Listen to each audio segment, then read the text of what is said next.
이제 말씀 보는 시간인데요. 함께 볼 말씀은 마태복음 14장 22절부터 33절까지 말씀 함께 교독합니다. 마태복음 14장 22절부터 33절까지의 말씀 신약 성경 24면에 있습니다.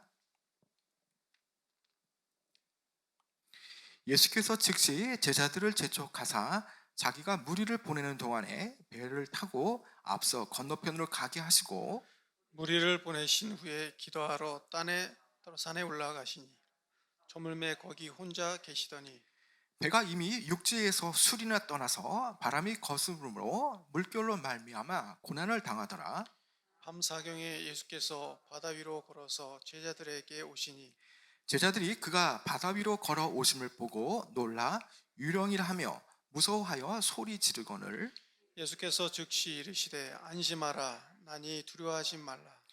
베드로가 대답하여 이르되 주여 만일 주님이시거든 나를 명하사 물 위로 오라 하소서 하니 오라 하시니 베드로가 배에서 내려 물 위로 걸어서 예수께로 가되 바람을 보고 무서워 빠져 가는지라 소리질러 이르되 주여 나를 구원하소서 하니 예수께서 즉시 손을 내밀어 그를 붙잡으시며 이르시되 믿음이 작은 자여 왜 의심하였느냐 하시고 배에 함께 오름에 바람이 그치는지라 배에 있는 사람들이 예수께 절하며 이르되 진실로 하나님의 아들이로소이다 하더라. 아멘. 네, 여러분 반갑습니다. 여러분 사람들에게는 낙심하는 큰 두 가지 이유가 있습니다. 그것은 바로 뭐냐? 첫 번째는 내면으로부터 평안이 지켜지지 않을 때이고 또 외부적으로는 여러 가지 외부의 시련이 닥칠 때에 그 어려움 때문에 마음에 낙심이 드는 것이죠.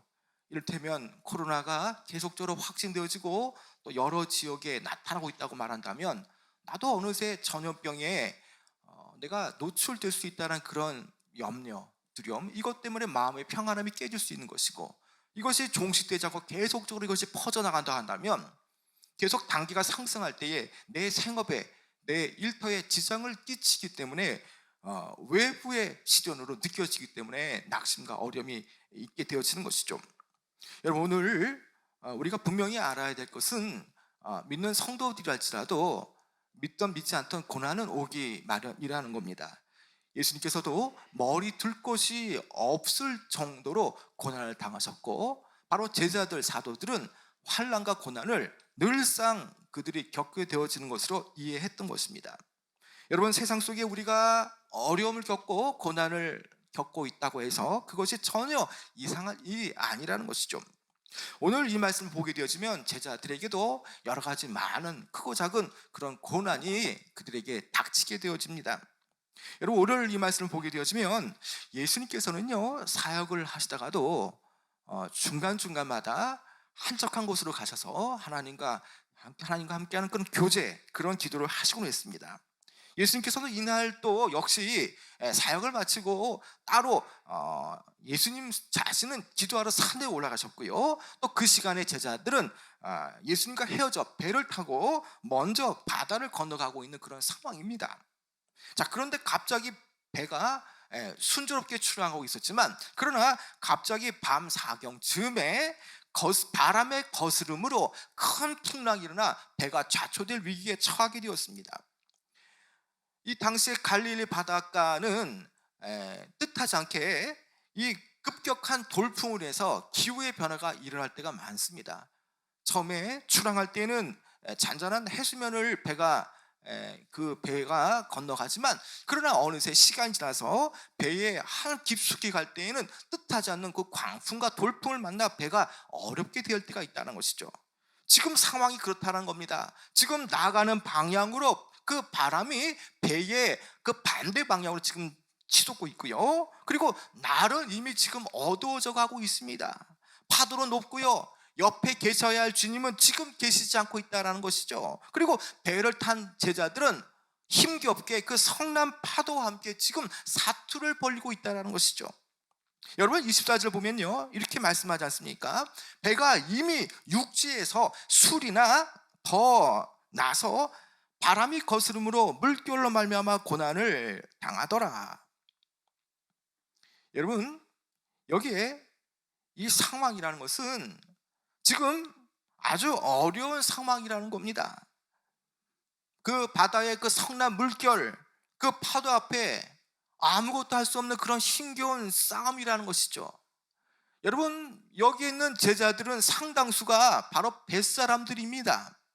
바다에 대해서는 어느 누구보다 베테랑이라 말할 수 있는, 자부할 수 있는 그들이라는 것입니다. 그런데 그들이 포함되어진, 그들 가운데에 뱃사람들이 많이 포함되어 있지만 그들이 통제할 수 없는 상황, 그들이 배를 제어할 수 없는 상황이라면 그 상황만큼 아주 극심한 상황이라는 것이죠.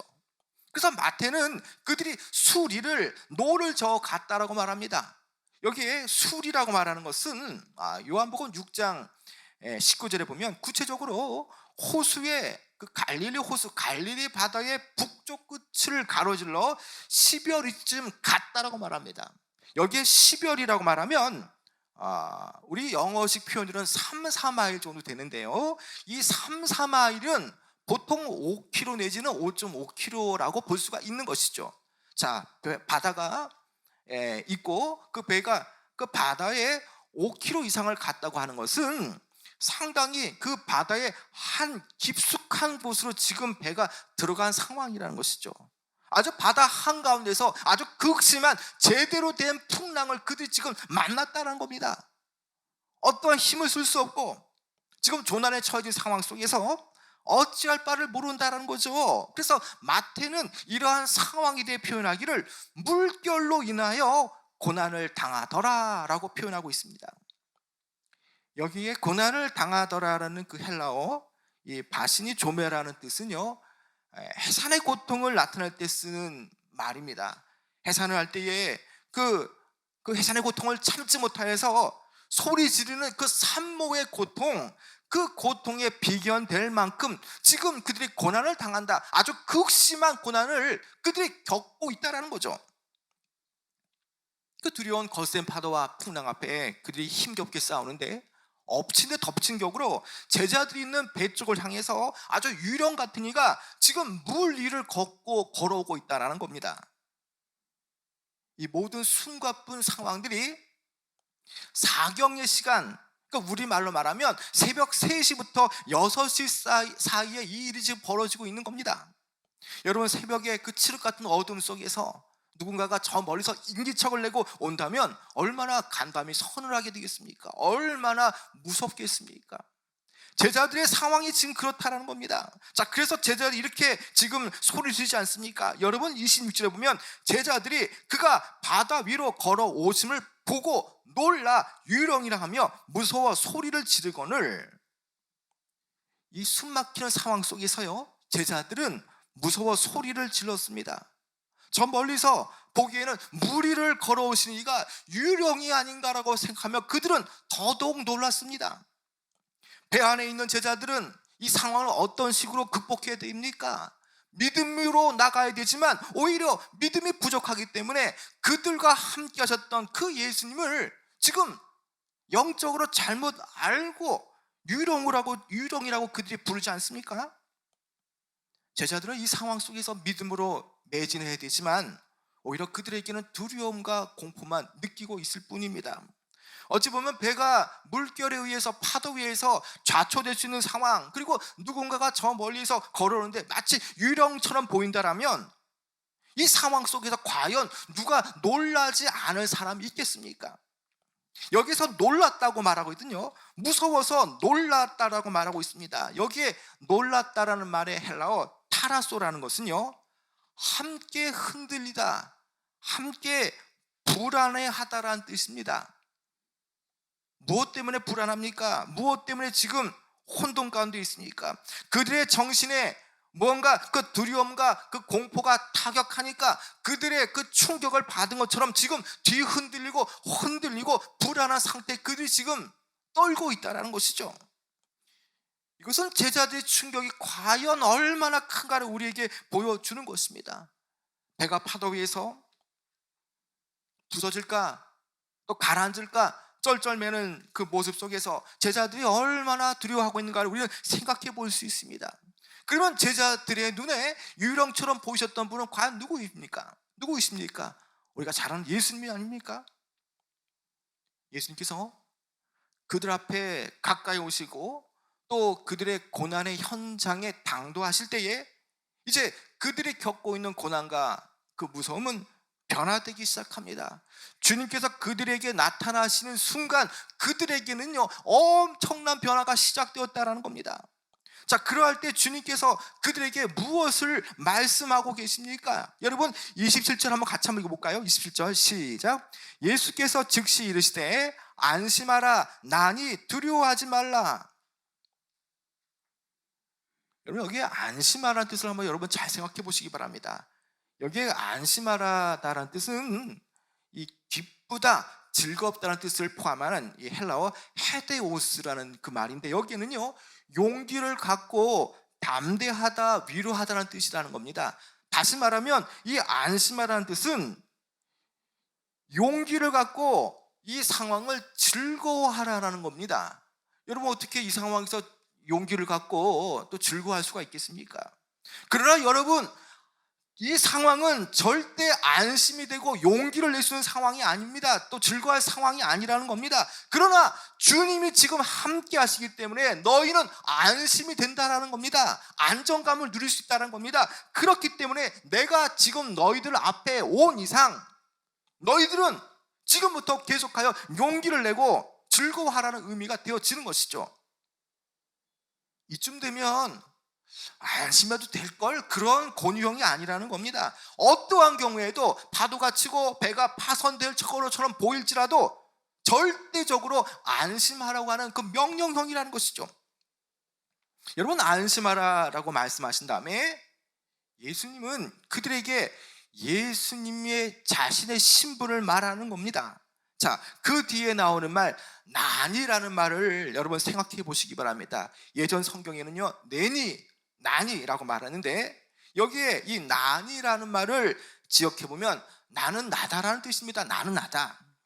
이것은 제자들이 멀리서 본 분이 유령이 아니라 바로 그들의 스승 대신 예수님을 명백하게 밝히는 것이죠. 그리고 제자들이 두려워하지 않아야 될 그 이유, 바로 예수님께서 그들과 곧 함께 하시기 때문에 이제 예수님 때문에 안심할 근거가 되어진다는 것이죠. 여러분 예수님께서 더 이상 두려워하지 말라고 말씀하시면서 예수님의 신분을 밝히며 나다, 내가 아니니? 라고 말씀합니다. 여러분 이 난이란 말을 영어로 I am이라고 말하죠. 그리고 헬라어로 에고 에임이라고 말합니다. 에고 에임이 자, 존재하는 자가 여기 있다, 나 여호와가 여기 있다라는 말과 같다라는 것입니다. 난이란 말은 예수님께서 태초로부터 존재하시고 졸지도 주무시지도 않으시고 또 여호와 하나님처럼 제자들을 언제나 그 절박함 가운데에 위기의 상황 가운데에도 결코 외면치 않으시고 그들의 필요를 채우시고 예기치 않은 상황 속에서 도움과 격려를 가지러 오신 분이라는 것을 말한다는 것이죠. 여러분 이것은요 나는 나다, 내니 나다, 이 말은요 예수님의 임재하심을 말한다는 것입니다. 예수님이 계시는 곳에서는 결코 두려움이 없다라는 겁니다. 반대로 말하면요 예수님이 없는 상황, 예수님이 그 자리에 함께하지 않으면 두려움은 계속되어지지만 그러나 예수님이 함께 하실 때에 그 두려움은 해소가 될 수가 있다는 뜻이죠. 다 죽게 되었다고 생각하는 그 고통 현장에서 예수님께서 나다라고 말씀할 때에 그들은 이제는 안도감이 생겼습니다. 두려움과 무섬에서 벗어나 이제는 그들 안에 안도감과 또 안정감과 기쁨의 그 마음들이 그들 안에 퍼지게 되었다는 것이죠. 여러분 그 다음에 두려워 말라는 뜻을 여러분 한번 우리가 생각해 봐야 합니다. 지금 비록 풍랑이 일고 있고요 두려워하는 그런 상황이지만 예수님께서는 정확하게 그들의 현실을 알고 두려워 말라, 즉각 두려움을 멈추라고 말씀하고 있습니다. 지금 바로 그 두려워하는 행위를 금하라는 명령이 바로 두려워 말라라는 의미인 것입니다. 여러분 두려워 말라라는 이 말씀의 이면에는요 모든 문제의 해결자가 되시며 보호자가 되시는 예수 그리스도에 대한 믿음을 촉구하는 내용이 여기에 들어있다는 것이죠. 여러분, 그렇습니다. 예수님께서는요, 지금 이 순간 또 그 주님을 뒤를 따르는 제자들에게 풍랑이는 그 세상의 그 험난한 그 고난이 닥칠지라도, 그러나 세상을 바라보면 두려움이 계속되어지지만 그리스도를 바라볼 때에는 그 두려움에서 즉각 벗어날 수 있다는 것을 그들에게 확신시켜주는 말씀이라는 것이죠. 두려워 말라라는 말씀을 그들이 듣는 순간 제자들은요, 어떠한 상황 가운데에도 그 실패를 넘어설 수 있는 그 두려워 말라라는 것을 이제 추상적인 개념이 아니라 정확한 그 의미로 그들은 느끼게 되었습니다. 자, 이 두려워 말라는 부분과 지금 믿음이라는 부분을 주님은 지금 이렇게 대치시키고 있다는 것이죠. 믿음이라는 것이 어떠한 긍정적인 사고에 대한 막연한 그런 헌신을 말하는 것이 아니라 어떠한 경우에도 어떠한 상황과 어떠한 어려움과 고난이 닥칠지라도 이 상황 속에서는 예수님만 바라본다는 그 대전제가 있는 이상 예수 그리스도를 온전히 바라보고 선택한다는 그 믿음이 동반되어야만 두려움은 사라질 수 있다는 것을 제자들에게 보여주는 말씀인 거죠. 여러분, 이처럼 환난 가운데서도요, 예수님을 만나게 되면 그때부터는 계속적으로 영육 간의 기쁨과 즐거움과 담대함을 가지게 되어집니다. 매 순간마다 주님은 우리에게 두려워하지 말라고 말씀합니다. 하나님이 하실 일을 바라보라라고 말씀하죠. 그렇기 때문에 우리에게는 절대 그 두려움은 금물인 겁니다. 이런 와중에 베드로의 용기를 한번 보시기 바랍니다. 베드로가 어떤 용기를 내고 있습니까? 여러분, 28절 한번 같이 한번 읽어볼까요? 28절이요. 자, 시작. 베드로가 대답하여 이르되 주여, 만일 주님이시거든 나를 명하사 물 위로 오라 하소서 하니. 여러분, 베드로 하면 무엇이 떠오릅니까? 베드로는 성미가 급하고 또 성격이 괄괄한 사람이라고 우리가 잘 알고 있습니다. 자, 성미 급한 그 베드로가 주님께서 이제 물 위를 걸어오심을 보시고 만일 주님이시거든 나를 명하여 물 위로 오라 하소서. 여러분, 어떠한 의미에서는요, 이 배 위에 제자들이 많이 있는데 유독 베드로만이 지금 이렇게 성급하게 주님 나를 물 위로 걷게 해달라고 말하는 겁니다. 여러분, 이것은요, 믿음이 수반되지 않으면 감히 할 수 없는 상황이라는 겁니다. 자신의 경험으로는 어떻게 물 위를 걸을 수가 있습니까? 그러나 믿음이 동반되어지니까 예수님께서 만일 주님이시면 나를 명하시고 물 위로 오라 하시면 내가 걸을 수 있겠습니다라는 그런 믿음의 그 확신이 여기에 있다는 겁니다. 비록 그가 충동적인 그 요청인 것처럼 보여지지만 그러나 이것은요, 하나님의 그 비상한 권능을 경험할 수 있는 그런 요청이라는 것이죠. 폭풍 가운데에 하나님의 임재하심을, 예수 그리스도의 임재하심을 발견한 그 베드로, 그 순간 그는요, 두려움을 극복하는 그 불가능한 일을 시도했다라는 거죠. 나를 명하셔서 나를 물 위로 오라, 걸어가게 해달라고 요청하는 것이죠. 여러분, 이처럼 믿음은요, 불가능한 것을 가능하게 만드는 행동을 나타내는 것입니다. 여러분, 29절에 오라 하시니 베드로가 내려 물 위로 걸어서 예수께로 가되. 얼마나 놀라운 일입니까? 예수님께서 그의 요청을 받아들이시고 오라라고 명하십니다. 그리고 오라고 할 때에 그 베드로는 물에서, 배에서 내려 물 위로 걸어서 지금 예수님이 있는 곳을 향해서 지금 터벅터벅 걸어가고 있습니다. 정말 얼마나 놀라운 일입니까? 사람이 물 위를 걷는다, 있을 수 없는 일. 그러나 믿음의 눈으로 바라봤더니 지금 이 순간만큼은 그가 걸을 수 있었다는 것입니다. 그런데 문제는요, 그가 조금씩 걷다가 그만 물에 빠지고 말았던 겁니다. 30절에 보면요, 바람을 보고 무서워 빠져 가는지라 소리질러 이르되 주여 나를 구원하소서 하니. 베드로가요, 잠시나마 물 위를 걸었습니다. 그러나 어느새 그의 눈이 예수님 뒤편에 오는 그 거친 파도와 풍랑을 볼 때에 그의 시선이 그 파도에 압도되어지는 것이죠. 그리고 그 압도되어진 그 파도에 시선이 고정되어지니까 그 마음 안에 강하게 두려움이 휩싸여 들어왔다는 겁니다. 그 순간에 그가 물에 빠졌다는 것이죠. 그가 물에 빠지고 절박한 목소리로 인해 어떻게 요청합니까? 주여 나를 구원하소서라고 SOS를 요청하지 않습니까? 그가 물에 빠진 이유가 뭡니까? 그를 물에 빠지게 하는 원인이 무엇입니까? 그것은요, 두려움이라는 겁니다. 그런데 왜 두려움이 생겼습니까? 예수님의 계심에도 불구하고 예수님 뒤에 오는 그 큰 파도와 풍랑을 보고 마음이 압도되었기 때문에 그의 마음속에 두려움이 생겼다는 것입니다. 그 두려움의 결과로 인해서 믿음이 상실되었고요, 그 순간 그가 물에 빠지게 되었습니다. 여러분, 제가 지금 중요한 얘기를 하고 있습니다. 그런요, 예수님이 가능케 하는 그 능력보다 자신의 그 위험한 상황을 생각하기 시작했습니다. 결국 하나님보다, 예수님보다 그 능력을 행하실 그분보다 그 뒤에 올 그런 걱정과 염려와 그 두려움 때문에 그의 시선이 거기에 고정되어지는 순간 그가 물에 빠졌다는 것입니다.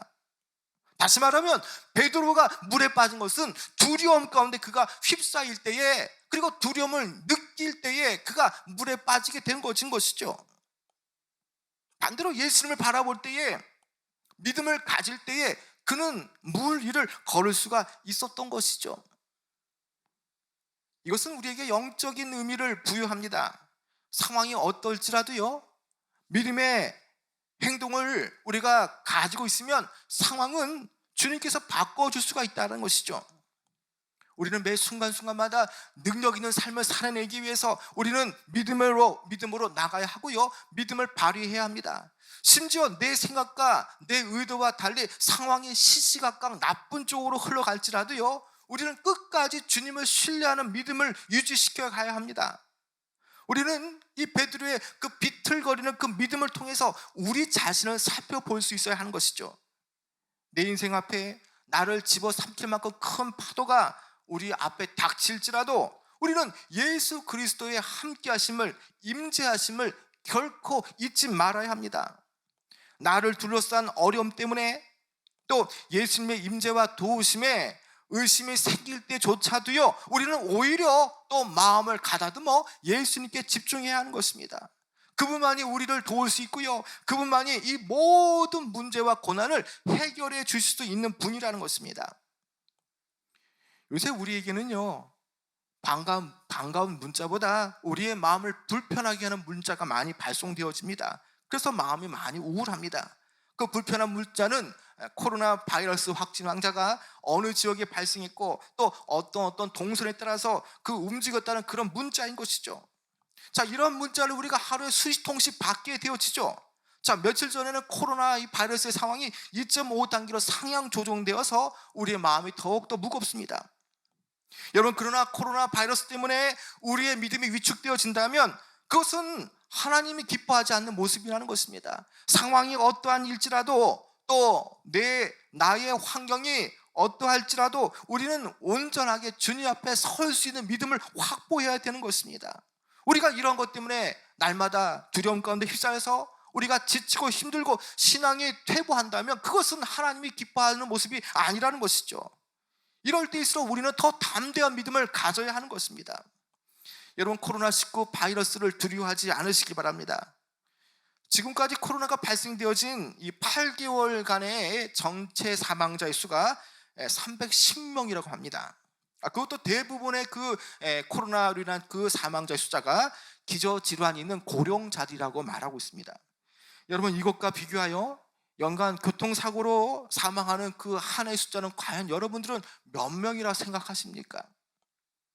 1년에 교통사고로 죽는 사람의 숫자가 3,000명 가량 되어진다는 것입니다. 코로나 사망자 숫자보다 무려 10배가 많은 숫자라는 것이죠. 또 매해마다 독감으로 죽는 연간 사망자의 수가 2,500명이라고 말합니다. 이 또한 코로나보다 더 많은 숫자라는 것입니다. 문제는 이러한 부분들을 집요하게 반복해서 이것을 얘기하고 이것에 대해서 반복적으로 이것을 사람들이 보게 되어지면 판단이 흐려지고 또 그것을 계속 볼 때마다 마음이 눈옥시 내려앉게 되어진다는 것이죠. 그만큼 우리의 마음이 주님께 집중하기보다는 또 확진이 되었구나, 또 어떤 적이 나타났구나, 그런 소식에 우리는 그 마음이 압도되어서 우리는 주님보다 그 두려움에, 그 코로나 때문에 더 마음의 두려움이 엄습하기 쉽다라는 것입니다.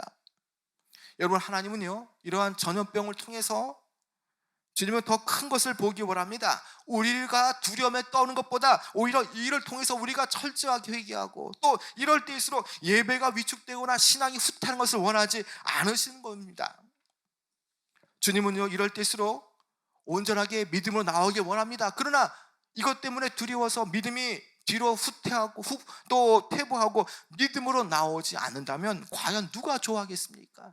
결국 좋아하는 사람은 바로 사탄일 수밖에 없다는 것이죠. 그래서 주님은요, 우리에게 강하고 담대하라고 말씀합니다. 주님은요, 우리를 향해서 염려하지 말라고 말하고요, 무엇을 두려워하느냐라고 우리에게 묻습니다. 이 상황 속에서 나만을 신뢰하고 나만을 믿고 내가 너를 보호하고 너를 지켜주고 너와 함께 한다는 것을 믿으라고 말씀한 것이죠. 예수님께서는 지금이 바로 마지막 때라고 말씀합니다. 이제 환난 가운데 들어갔고 양과 염소가 나누어지는 때라고 말씀하는 것입니다. 그렇기 때문에 우리는 이 코로나 때문에 오히려 더 마음을 겸비하게 해서 하나님께 더 가까이 나가야 하는 것입니다. 이것 때문에 두려울 것이 아니라 정말 우리가 더 이럴 때일수록 담대하게 주님만 신뢰하며 주님만 바라보고 나아가야 하는 것입니다. 아무리 상황이 좋지 않을지라도요, 우리의 눈이 주를 앙망하게 되어지면, 우리가 우리의 마음이 온전히 주님을 신뢰하게 될 때에 주님은 우리를 견고한 자리로 우리를 세워주신다는 것입니다. 이제 바람을 보고 무서워 물에 빠진 베드로를 향해서 예수님께서 어떻게 말씀하십니까? 여러분, 31절 한번 같이 한번 읽어볼까요? 31절, 자, 시작. 예수께서 즉시 손을 내밀어 그를 붙잡으시며 이르시되 믿음이 작은 자여 왜 의심하였느냐 하시고, 예수님께서 물에 빠진 그 두려움 때문에 물에 빠진 그 베드로의 손을 붙잡고 그에게 말씀하신 바가 무엇입니까? 믿음이 작은 자여 왜 의심하였느냐? 주님께서 그의 손을 붙잡고 하신 말씀, 질문은 믿음이 작은 자여 왜 의심하였느냐? 여러분, 이 질문은요, 왜 베드로가 바람과 파도 앞에 그의 믿음이 압도되도록 허용했는가에 대한 그런 진지한 물음입니다. 믿음의 의심 때문에 결국 실패하게 되었다는 것을 책망하는 말씀이라는 것이죠. 믿음이 작은 자여라고 말씀하는 것은요, 이 말은 믿음이 큰 자가 되어져야 함에도 불구하고 여전히 믿음의 기대에 미치지 못하는 그 믿음 없음에 대한, 믿음의 적은 것에 대한 그 책망의 의미가 여기에 내포되어 있는 말씀이라는 것이죠. 오늘 우리 성도들 또한 마찬가지라는 겁니다. 어떠한 상황 가운데도 믿음이 적은 자가 아니라 믿음이 큰 자가 되어서 주님의 약속 안에서 그것이 이루어질 것을 믿고 믿음의 선한 싸움에 승리하기 원하지만, 그러나 믿음이 요동치고 또 어떠한 두려움에 휩싸여서 믿음이 작아져서 아무것도 할 수 없고 움츠러들 때에 주님은 그 믿음의 실패를 보고 우리에게 이렇게 베드로처럼 책망하는 것처럼 우리에게 말씀하실 수 있다는 것이죠. 또한 믿음이 작은 자여라는 말씀은 무엇을 말씀하겠습니까? 그것은요, 고난과 위기 시에 예수님에 대한 믿음이 얼마나 중요한지를 말한다는 것입니다. 믿음이 조금 더 컸다라면, 믿음을 더 크게 확보했다라면 이 상황을 돌파할 수 있었을 텐데라는 그런 마음이 여기 있다는 것이죠. 예수님은요, 참으로 그와 함께 하실 때에 예수님께서 어떠한 분인가를 분명하게 보여주셨습니다. 그전에도 귀신 들린 자를 떠나게 하시고요, 또 병든 자를 고치시고 매 순간순간마다 다 보여주셨습니다. 그런데 얼마나 답답하겠습니까? 그렇게 예수님을 현장에서 보여주시고 또 이적을 행하시고 또 모든 것을 다 나타내 보여주셨음에도 불구하고 여전히 믿음 없는 자, 그 상태에서 떠나지 않는 그 모습을 보고 예수님 마음이 얼마나 안타까웠겠습니까? 예수님은 지금은요, 그에게 이것을 보여줍니다. 자연마저도 복속시키는 그 예수님이 과연 어떠한 분인가를 보여주신다는 것이죠. 여러분, 예수님은요, 우리와 함께 하시는 분이시고요, 동시에 우리의 상황을 다 알고 계시는 분입니다. 매 순간순간마다 그분은요, 우리를 자비하심 가운데 그분의 그 공급하심과 충만하심으로 우리를 채워주신다는 것입니다. 문제는 우리가 믿음으로 나가느냐 믿음으로 나가지 않느냐가 문제라는 것이죠. 매 순간순간마다 예수님께서 우리와 함께 하심을 신뢰할 수 있다면, 또 예수님이 우리와 함께하는 것을 날마다 믿음으로 긍정할 수 있다면, 그 하나의 사실만으로 우리는 충분히 위기와 어려움을, 그 두려움을 극복할 수가 있다는 것입니다. 여러분, 우리가 예수님을 신뢰할 수 있는 이유가 과연 무엇입니까? 그가 모든 만물에 대한 권위를 가지고 계시기 때문입니다. 파도를 꾸짖으니까 파도가 멈추지 않습니까? 자연을 복속시키지 않습니까? 만주의 주가 없으시다면, 그 허락이 없다면 그 어떠한 것도 일어날 수가 없다는 것입니다. 그렇기 때문에 우리가 주님을 떠나지 않고 주님과 함께 우리가 속해 있다면 어떠한 것도 우리를 해칠 수가 없다는 것이죠. 이 사실을 증명해 주는 말씀이 여러분 32절인데요. 여러분 32절 한번 같이 한번 읽어볼까요? 32절. 자, 시작. 배에 함께 오름에 바람이 그치는지라. 베드로를 붙잡아 주신 예수님께서 그와 함께 배에 오르시자 그 맹렬한 그 바람마저도 그쳐졌습니다. 여러분, 이것은 무엇을 말씀합니까? 예수님께서는 모든 자연마저도 지배하시는 하나님의 아들이심을 보여주는 것 아닙니까? 모든 두려움 가운데 있는 배 안에 있는 사람들에게 완전한 그 자연에 대한 그 지배를 통해서 그분이 어떠한 분인가를 분명하게 보여주십니다. 자, 그들이 이러한 자연을 복속시키고 파도를 꾸짖으시고 파도가 잠잠게 되어졌을 때에 그들의 신앙 고백은 어떻습니까? 여러분 33절에 보면요, 배에 있는 사람들이 예수께 절하며 이르되 진실로 하나님의 아들이로소이다라고 하더라. 제자들이요, 자연을 제압하는 그 능력을 보시고 비로소 그들이 예수님을 하나님의 아들이라고 부르며 경배하였다는 것입니다.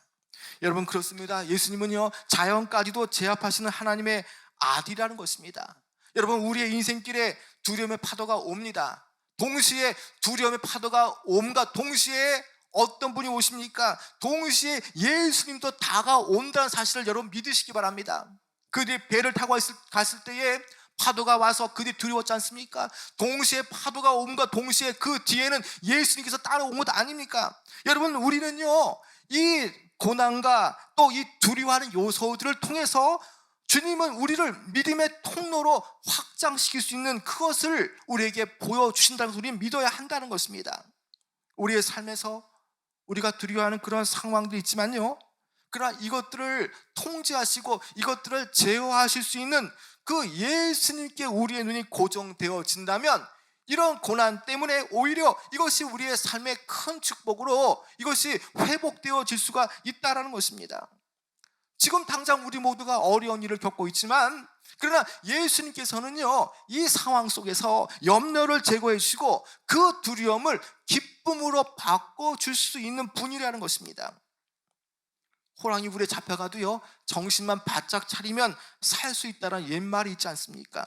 아무리 큰 문제가 닥쳐와도요, 아무리 큰 환난이 와도요, 우리를 흔들고 우리를 정말 마음을 눈 녹듯이 우리의 마음을 약하게 만들지라도요, 우리는 흔들림 없이 주님을 바라보면 그 어려움 속에서 문제와 어려움을 이겨낼 수가 있다는 것입니다.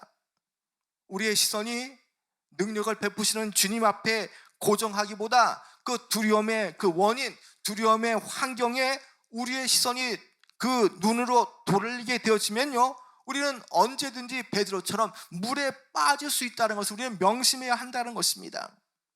주님은요, 베드로처럼 불가능한 상황 속에서 믿음으로 물 위를 걷기를 구하는 것을 요청했던 베드로 같은 그런 신앙을 원하십니다. 물에 빠진 베드로가 아니라 예수님께서 오시니까 주님이시면 나를 명하시어 오라 하소서, 그 물 위를 걷기를 원했던 그 처음 믿음을 원하신다는 것이죠. 내 힘으로 아니라 내 능력으로 아니라 하나님은 그 모든 난관과 문제 속에서 하나님과 함께 이 모든 문제를 통과하시기를 원한다는 것입니다. 우리가 주님을 보면요, 위기를 넘어설 수 있습니다. 그러나 우리 앞에 그 두려움의 근원에 우리가 그것을 아무 생각 없이 바라보면요, 우리는 결국 인생의 바다 깊은 곳으로 가라앉을 수밖에 없다는 것입니다. 그래서 문제는요, 우리가 믿음으로 주님을 바라볼 것이냐 아니면 환경을 바라볼 것이냐가 관건이라는 것입니다. 여러분, 이 문제는 너무나 중요한 문제입니다.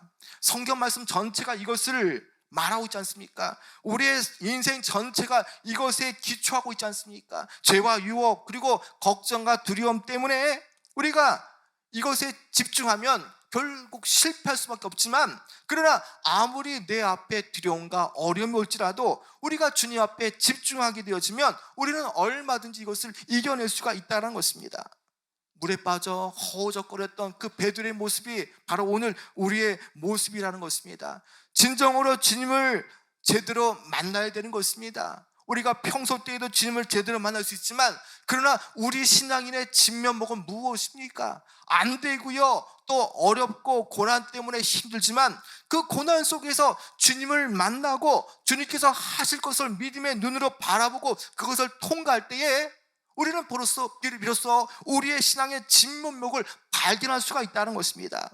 나와 함께 하시는 주님, 그 주님을 통해서 문제가 해결되어진다는 것, 두려워하지 말라고 말씀하실 때에 정말 두려움을 떨쳐버리고 주님 앞에 나가서 온전하게 의지할 때에 그 모든 것이 떠나가게 되어진다는 것이죠.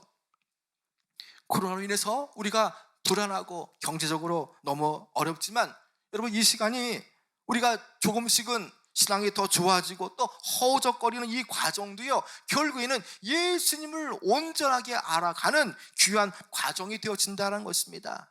너무나 어렵고 힘들지만 이 고난과 연단을 통해서 우리의 믿음은요, 그 순전한 정금같이 나올 수 있는 그런 시간이 되어질 수가 있다는 것입니다. 주님은요, 모든 상황 속에서 협력하여 선을 이루시는 분이라는 것입니다. 그래서 27절의 말씀처럼 안심하라, 나니 두려워하지 말라는 말씀, 우리는 분명하게 우리는 그것을 받아야 한다는 것입니다. 바로 이것이 우리가 두려워하지 않아야 할 근원적인 사실이 되어지는 것입니다. 여러분, 꼭 명심하시기 바랍니다. 우리는요, 우리 안에 계신 이가 세상에 있는 권세자보다 크다는 것을 믿는 사람들입니다. 우리 안에 계신 이가 세상의 병마보다, 전염병보다 더 크다는 것을 아는 사람들이라는 것입니다. 그렇기 때문에 우리는 이 어려움 속에서 믿음으로 나가야 하는 것이고요, 믿음으로 붙잡고 어떠한 경우에도 안심하라고 하는 그 말씀처럼 주님이 함께 하실 때 문제는 떠나가고 문제는 해결되어진다는 사실을 믿고, 어떠한 경우에도 두려움 가지지 않고 주님을 앙망하며 주님께 시선을 고정할 때에 모든 문제가 해결되어지는 그런 믿음의 그런 시간을 우리가 보낼 수 있길 원합니다.